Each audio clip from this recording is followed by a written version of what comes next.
Bismillahirrahmanirrahim. Assalamu alaikum, my dear student. Welcome to online class. Today's lesson is English first paper, Hakaluki Haur. This class is conducted by Abdul Jalil. Hakaluki Haur, textbook, first paper, unit 12, lesson 2. সবাই আমরা বইটা সামনে বের করব। Class শুনবো, বইটা একটু সামনে থাকবে। হাকালুকি হাওর। আমি গুরুত্বপূর্ণ পয়েন্টগুলো হাকালুকি হাওরের পড়ে শোনাচ্ছি। Bangladesh is blessed with huge inland open water resources. Bangladesh অনেকগুলো ওপেন খোলা খাল বিল হাওর বাওর দেশ বলা হয়, তো এখানে একটা হাওর। It has numerous river canals, অনেক নিউমারাস মানে অসংখ্য নদীর খাল রয়েছে, বিল রয়েছে, লেক হ্রদ রয়েছে, and vast areas of flood plains, সমতল প্লাবিত এলাকাও থাকে বর্ষাকালে, যা আমরা মিনি কক্সবাজার নামেও পরিচিত এরকম।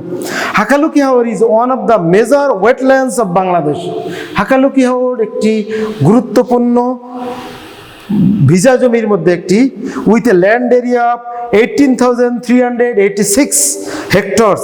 ইট সাপোর্টস এ রিচ বায়োডাইভার্সিটি, এটা সাপোর্ট করে বৈচিত্র্যময় অ্যান্ড প্রোভাইড সরবরাহ করে direct and indirect livelihood benefits, জীবিকার সুবিধা দেয় 1,90,000 পিপল, 1,90,000 লোক প্রত্যক্ষ পরোক্ষভাবে হাকালুকি হাওরের সাথে জড়িত বা তাদের জীবিকা এখান থেকে আসে। This Haor is declared as economically critical area in April 1999, 1999 সালে by the government of Bangladesh, বা বাংলাদেশের সরকার এটাকে একটি ক্রিটিক্যাল, অর্থনৈতিক ক্রিটিক্যাল এলাকা হিসেবে ঘোষণা করে। দ্বিতীয় para, Hakaluki is a complex ecosystem containing more than 238 interconnecting beels and jalmahal. 238টা বিল আর জলমহল একত্রিত হয়ে এই হাকালুকি হাওর সংযুক্ত। The most important beels are চালতা, পিনকার, কোলা, দুলা, সুকন্যা, বারজলা, লাম্বা, টেকনিয়া, হাকালুকি অ্যান্ড চিনাউরা, এগুলো বিভিন্ন আঞ্চলিক স্থানীয় নামগুলো, গুরুত্বপূর্ণ নাম। Hakaluki Haor is bounded by the Kushiyari river as well as a part of the Sonai Bardal river to the north. North দিকে সোনাই বারদাল এবং কুশিয়ারি নদী দ্বারা একদিকে তার বাউন্ডারি রয়েছে। By the Fenchuganj Kulaura railway, অন্যদিকে রয়েছে Fenchuganj Kulaura railway. To the west, পশ্চিম দিকে, টু দ্য সাউথ, দক্ষিণ দিকে, and by the Kulaura Beanibazar road, সিলেটের একটা এলাকায় রয়েছে বিয়ানীবাজার। টু দ্য ইস্ট, পূর্ব দিকে, the Haor false under 2 administrative districts, দুটি প্রশাসনিক এলাকার মধ্যে পড়ে, একটা নাম হচ্ছে মৌলভীবাজার, একটা হচ্ছে সিলেট। সাম 1,90,000 people lives in the area surrounding the হাওর। এই হাওরের চারিপাশে 1,90,000 লোক বসবাস করছে। Hakaluki Haor is an important source of fisheries, মাছের একটি গুরুত্বপূর্ণ উৎস ফর বাংলাদেশ। কি কি মাছ সেখানে মেনলি পাওয়া যায়? একটার নাম কালীবাউস, rui, ghagor, pabda, chapila are the main fish species found here.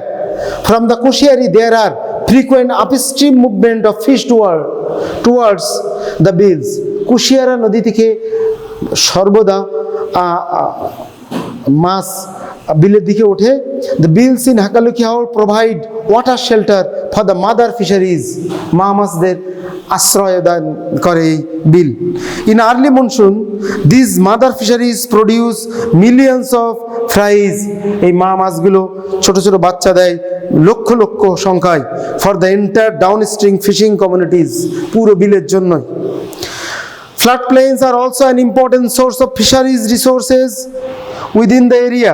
However, many of the bills have lost their capacity to provide shelter for mother fisheries because of sand deposit.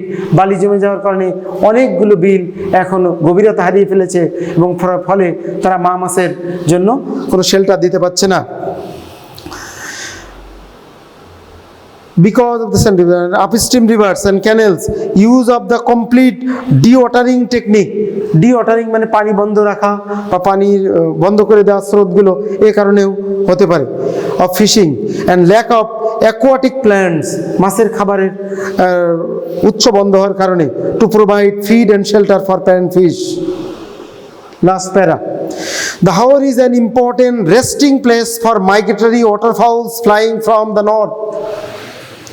উত্তর দিক থেকে যে অতিথি পাখি আসে তার একটি আশ্রয়স্থল এই হাকালুকি হাওর। The most interesting species in the bar-headed goose, which is now hardly seen in the freshwater wetlands. Many other important species of waterfowls make the haor and their temporary home. অস্থায়ী উত্তর অঞ্চলে প্রচণ্ড শীতের কারণে, আমাদের এখানে কম শীত, নাতিশীতোষ্ণ হওয়ার কারণে অতিথি পাখিগুলো এখানে হাওর, বিল, খালে আশ্রয় নেয়। আনফর্চুনেটলি, দুর্ভাগ্যজনকভাবে, illegal poaching has been a threat to the waterfowls population in the vast wetlands. অবৈধভাবে শিকার করার কারণে এই অতিথি পাখিগুলো আমাদের হাওর থেকে অনেক সময় হারিয়ে যাচ্ছে। এটা ছিল আমাদের সিম্পল প্যাসেজ, নাম হাকালুকি হাওর। প্রথমত আমাদের ওয়ার্ড মিনিংগুলো জানতে হবে। এরও যতগুলো ওয়ার্ড মিনিং আছে আমরা ওয়ার্ড মিনিং প্রথম পেজে লিখতে পারি। Word meaning must be parts of speech wise and English to English, because our question is MCQ, is multiple choice question, is English to English based. So we first know the meaning of the word meaning English to English with Bangla for understanding. Number 2, we have to answer questions. Here are 10 marks. There are 25 to 30 questions. But we write question minimum 1 to 5. The first 5, I will read out the 5 questions. What are the possible questions? Why is Hakaluki Haor an important source of fisheries? First question. Second question, what are mother fisheries? What do they do? Mother fisheries ra ki kore? What bird species are seen in Hakaluki Haor in winter? শীতকালে কোন ধরনের কোন প্রজাতির অতিথি পাখি দেখা যায়? What economic benefits does the Haor provides to the local peoples? স্থানীয় লোকজনদের কাছে কি কি ধরনের অর্থনৈতিক বেনিফিটগুলো সরবরাহ করে এই হাকালুকি হাওর? Last question, describe the natural beauty of Hakaluki হাওর। প্রাকৃতিক সৌন্দর্যের কি গুরুত্ব তাৎপর্য এখানে তুলে ধরা হয়েছে হাকালুকি হাওরে তা জানাতে হবে। এটা ছিল সিম্পল কোশ্চেন অ্যান্সার। যদি আমরা পারি আমরা আরও 5টা কোশ্চেন অ্যান্সার পড়তে পারি অথবা লিখতেও পারি, বাট মিনিমাম 5টা কোশ্চেন খাতায় লেখা সবার জন্য কম্পালসারি লিখতে হবে। Third question is flow chart writing. এর আর একটা অবলিক ছিল টেবিল ম্যাচিং। এখন বোর্ডে শুধু ফ্লো চার্ট রাইটিং দিচ্ছে, এই জন্য আমরা ফ্লো চার্ট রাইটিং করবো। 3টা বা 4টা করে বই থাকে, আমরা মিনিমাম 2টা লিখবই। প্রথম 2টা লিখলে আমাদের ভালো হয়। যেভাবে বলা আছে 2টা অবশ্য 2 পেজে এবং প্রপারলি ড্রয়িং করে আমরা ফ্লো চার্ট দুটো লিখবো। Third question is summary writing. আবারও একটা প্যাসেজের মূল জিসটা 3টা বা 4টা প্যারার প্যাসেজটাকে একটা প্যারায় হাফ পেজে নিজের ভাষায় তুলে ধরার নাম আছে সামারি রাইটিং। এর মধ্যে আমরা স্টুডেন্টের স্ট্যান্ডার্ড এবং তার রাইটিং অ্যাবিলিটি মেজারমেন্ট করি এবং মার্কসটা এই অনুযায়ী অন্য জায়গায় দিতে পারি। এই প্যাসেজটা যদি আমরা ভালো করে পড়ি তাহলে আমাদের এই একই প্যাসেজের পরে with clue, without clue, rearrange অথবা প্যারাগ্রাফও আমরা বোর্ডে দেখেছি হয়। তাহলে আমাদের প্যাসেজটা প্রথমত 5 থেকে 7 বার সিম্পল রিডিং করতে হবে। একবার পড়বো, একবার দুবার বেটার আন্ডারস্ট্যান্ডিং, তৃতীয়বার ওয়ার্ড মিনিং, চতুর্থবার ফর কোশ্চেন আনসার, পঞ্চমবার ফর সামারি রাইটিং। আরও 1-2 বার যদি আমরা পড়ি তাহলে আমরা with clue, without clue, paragraph, rearrange এগুলো পারবো। আমাদের আলটিমেটলি ইংলিশের অ্যাবিলিটিটাও বেড়ে যাবে। প্যাসেজটা পড়বো, লিখবো এবং এই 4টা কাজ আমরা না করা পর্যন্ত উঠবো না, একেবারে করে ফেলবো। পাট করলে আমাদের সময় বেশি লাগবে। Thank you very much, see you again.